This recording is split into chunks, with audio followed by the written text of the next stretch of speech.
The horses are always giving us clues. You know that, I know that. They communicate via body language when we are trying to understand a behavior. Most horse owners love their horses dearly. They are so deeply committed, time-wise, financially, into understanding.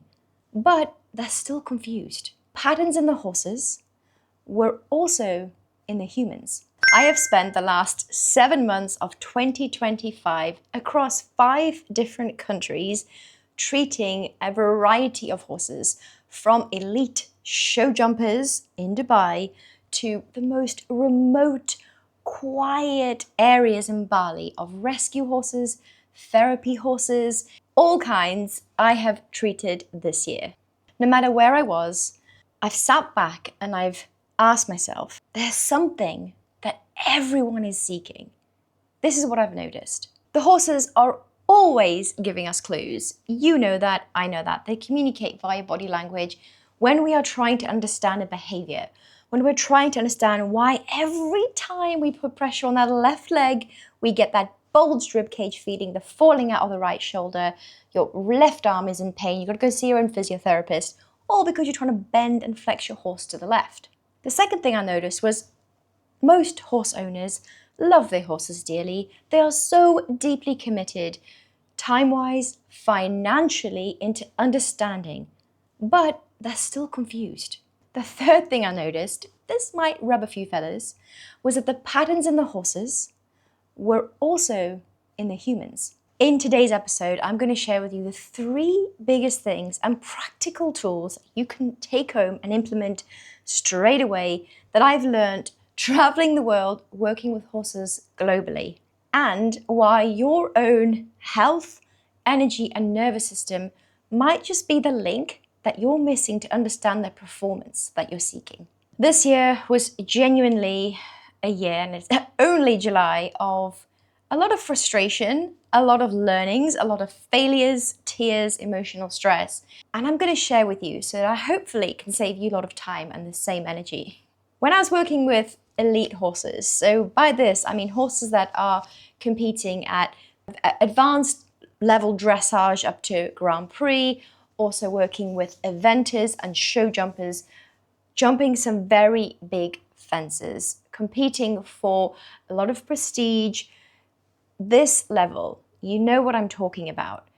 They might have a lot of resources, but still seeking answers, still frustrated, still have the same frustration, worry, and doubt that working with some of the rescue horses here in Bali, some of the therapy horses in Thailand, all seeking, which is answers and understanding to why their horses are performing they are, why they are struggling. And it might not be what you think. So many of us think it's more money, more resources, more diagnostic, all matter. Okay, of course, having accurate diagnostic tools can really help. But when I was in Thailand and Bali, I noticed that despite not having the money, despite not having access to a regular therapist, veterinarian, it's how they became resourceful with the limited tools they had. And I learned some of the most mind-blowing tools that people with very little are doing to help their animals, to help their horses, bodies, mind, and it's again not what you think. The 3 core lessons that I learned were: number 1, the love of horses is so deep. It is something that even the most direct, blunt, seemingly unemotional person that works with horses gives out. They have this feel, this unspoken love for maybe their horse, maybe it's a horse in the past, but it's a feeling. The second thing I noticed, resources do not replace relationships.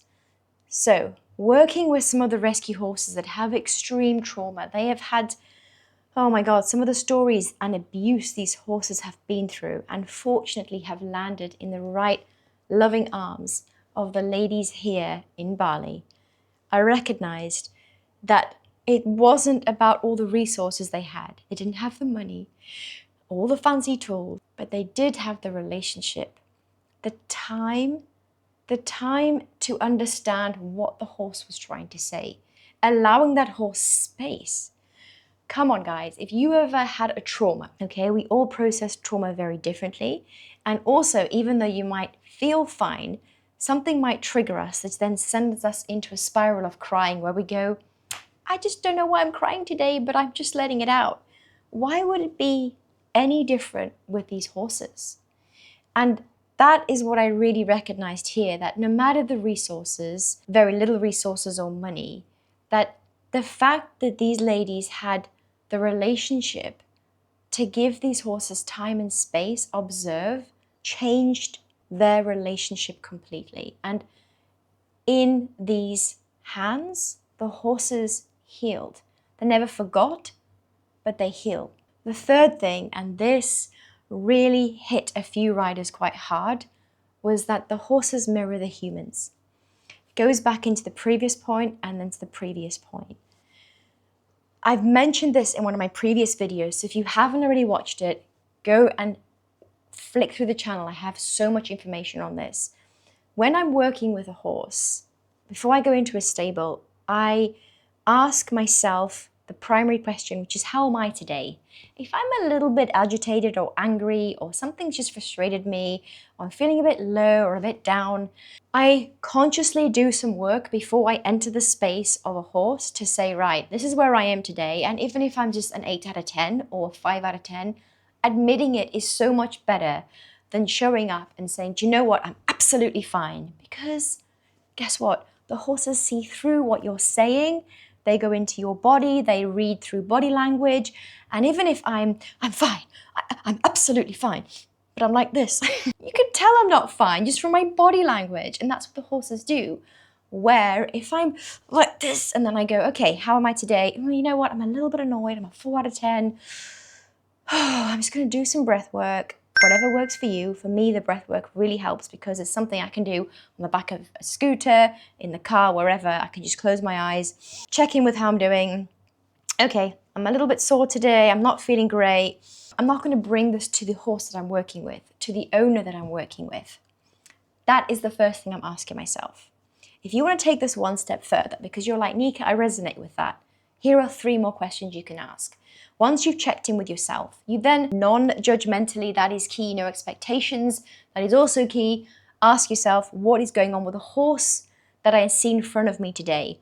So many riders, and I recognize this in all across the world, so many riders, especially if you are driven to a goal of performance, okay, because you have an expectation of, okay, I want to get from novice to elementary or from elementary to medium, and subconsciously we need to master this lateral work, or why won't this bloody horse, I love him, just extend through his back and stay consistent. So we almost obsess over it because we want the progress feeling of, oh my God, they did it.